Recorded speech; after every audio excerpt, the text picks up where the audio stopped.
Como é que nós vamos ver? Estamos ali. É uma simulação a ver qual é a melhor forma de partilhar. Ok, vamos pôr então vídeo. Sim, e partilhar. E vamos pôr aqui o vídeo. Põe esse caramba. Isso foi nosso, depois agora não.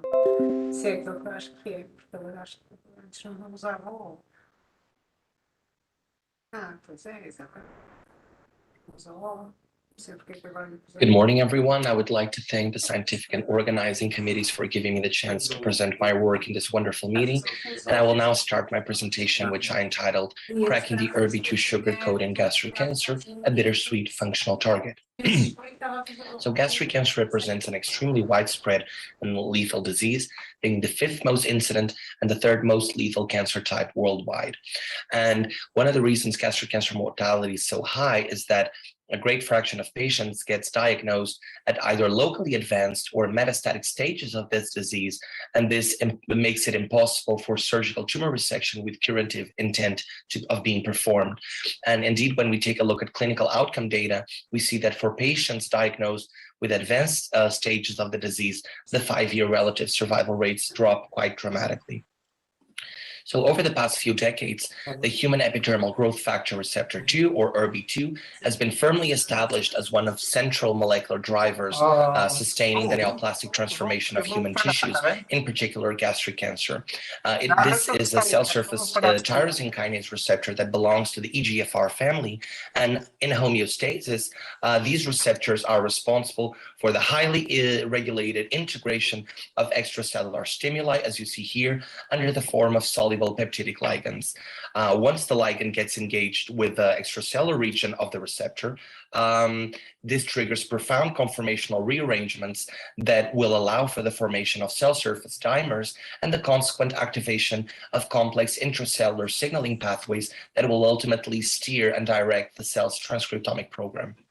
Unfortunately, in the case of gastric cancer, a significant fraction of patients harbors the overexpression of ERB2, mainly due to genomic amplification, and this leads to the hyperactivation of the receptor and the consequent constitutive activation of oncogenic signaling circuits that sustain and maintain several malignant features of cancer cells. And indeed, the overexpression of ERB2 in a significant fraction of gastric cancer patients made it the first molecule against which a targeted therapeutic strategy was approved. In 2010, trastuzumab, which is a humanized monoclonal antibody targeting ERB2, was approved by FDA for the treatment of ERB2 positive non-resectable gastric cancer in combination with conventional chemotherapy. So this is a monoclonal antibody that binds to the extracellular region of ERB2, and through distinct molecular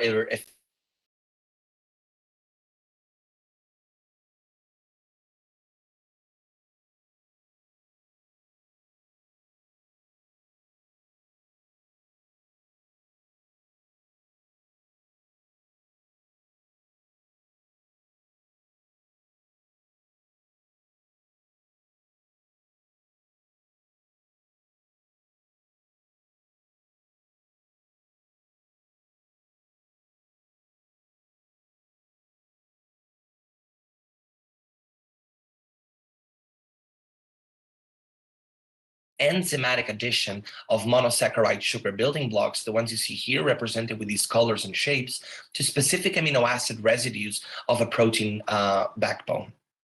So indeed, the majority of transmembrane or cell surface proteins has its extracellular region highly decorated and highly modified with these carbohydrates or glycans. And this gives rise to a dense layer of sugars at the interface of every cell and neighboring cells or other elements of the extracellular environment that you may know as the glycocalyx, here represented in this beautiful electron microscopy picture. So there are several different kinds of glycosylation depending on the linkage that is established between the carbohydrate and the protein counterpart. And I'm going to be focusing my presentation on N-glycans because these are the most reported modification of ERB2. So the process of protein glycosylation often becomes aberrant in the malignant setting. And so changes in the cell surface glycosylation profile of proteins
transferase residing in the Golgi called ST6CAL1 that is known to be overexpressed in the vast majority of epithelial-derived cancers.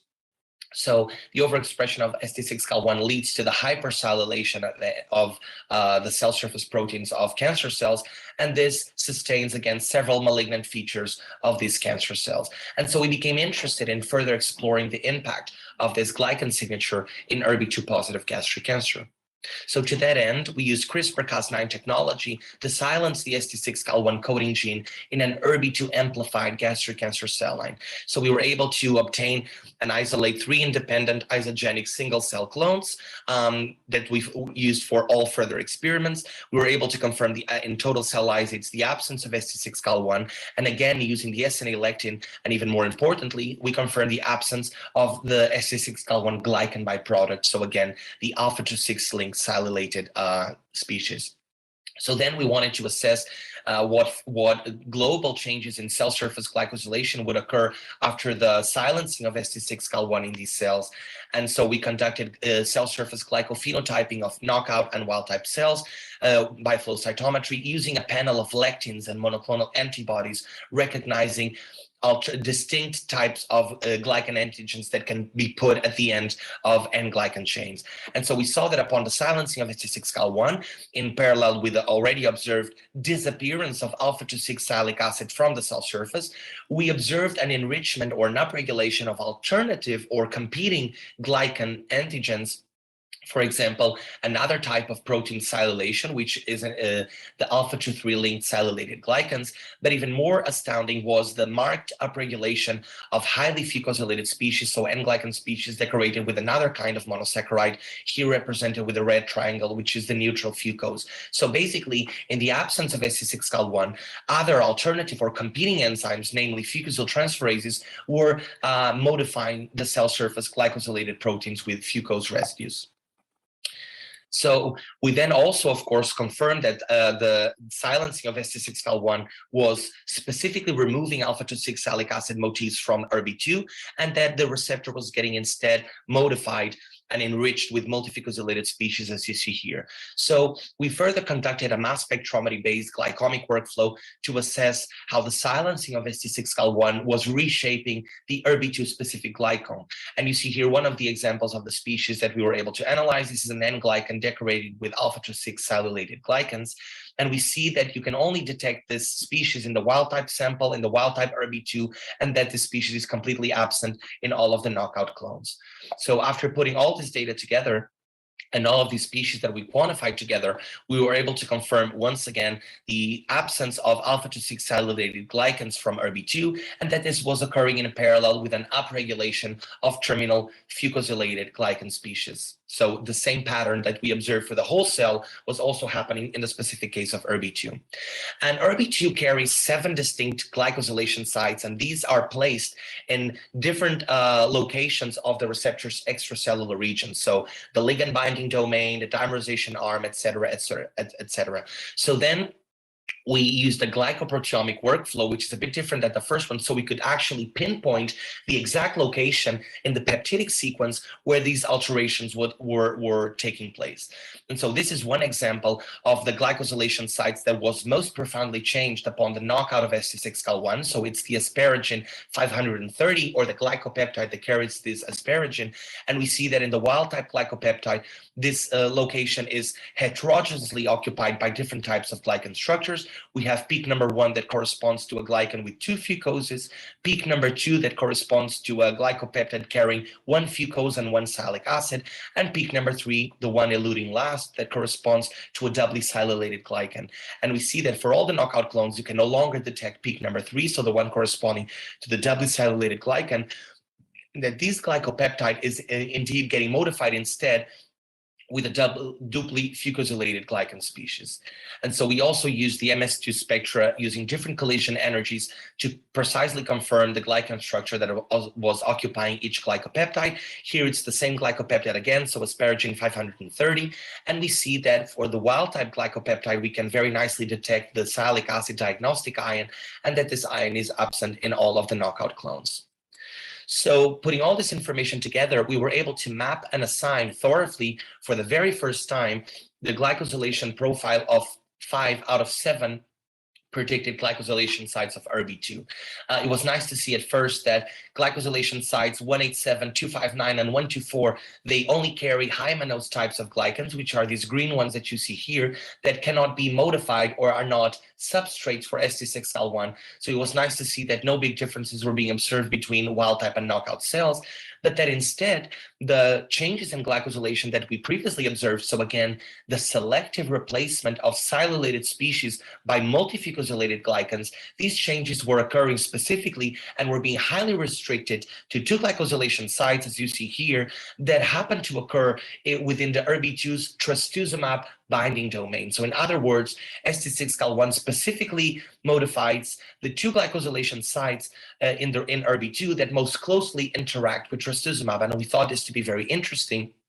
And so we interrogated whether these differences in glycosylation could indeed account for differences in sensitivity when it comes to the contact with trastuzumab. So we started by performing a metabolic activity assay in which we challenged these cells with a wide range of concentrations with trastuzumab, and we observed that the silencing of ST6Cal1 sensitizes ERBB2-addicted gastric cancer cells to the cytotoxicity of trastuzumab. And this was also observed for a fixed dose of the drug in a cell death assay. So basically, ST6Cal1 knockout cells are getting more sensitive to the cytotoxicity that is being induced by trastuzumab.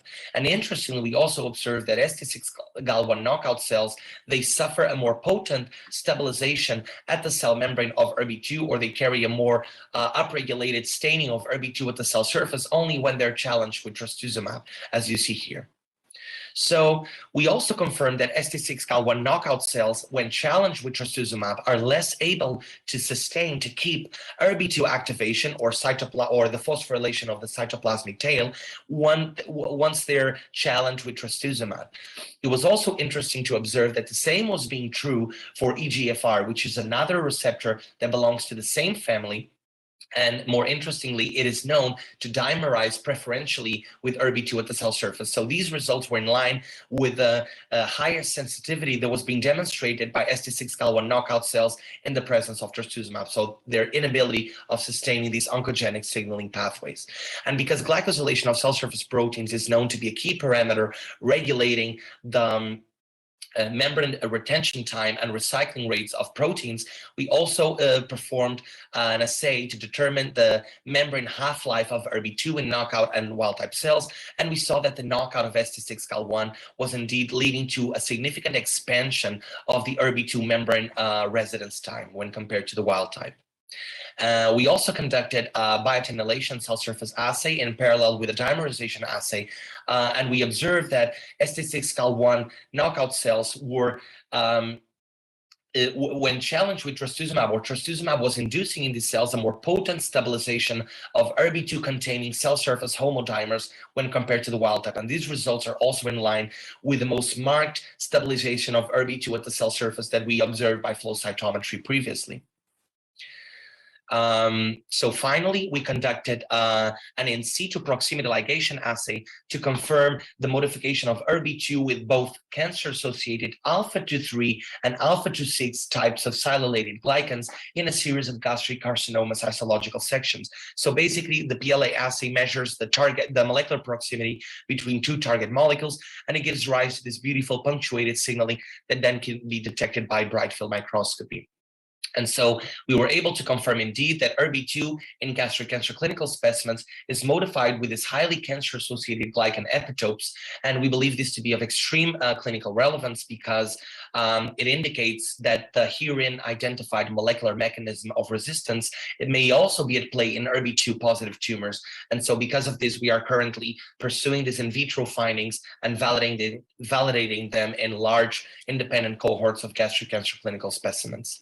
So this is the proposed molecular mechanism supporting our findings. So ERBB2 is modified by ST6Cal1 in gastric cancer. Specifically, ST6Cal1 modifies 2 glycosylation sites of ERBB2 that occur within the receptor's trastuzumab binding domain. So in the absence of ST6L1, and now we come to this side, other competing enzymes, namely fucosyl transferases, modify these two glycosylation sites with multifucosylated species. And this changing in ERBB2 specific glycome leads to the expansion of the receptor half-life time at the membrane. So when challenged with a drug, with trastuzumab, negative cells for ST6L1 are less able to sustain ERBB2 and EGFR phosphorylation, and they suffer a more potent stabilization of ERBB2 containing oligomeric conformations at the cell membrane, and this all gets functionally translated into a higher sensitivity of these cells to trastuzumab-induced cytotoxicity. I would like to finish by thanking to all past and current members of the glycobiology and cancer group, specifically the ones who most actively contributed to this project, to all our in-house national and international collaborators, and to all the clinicians who are supporting us with the clinical component of this project, and to all of you for listening, of course.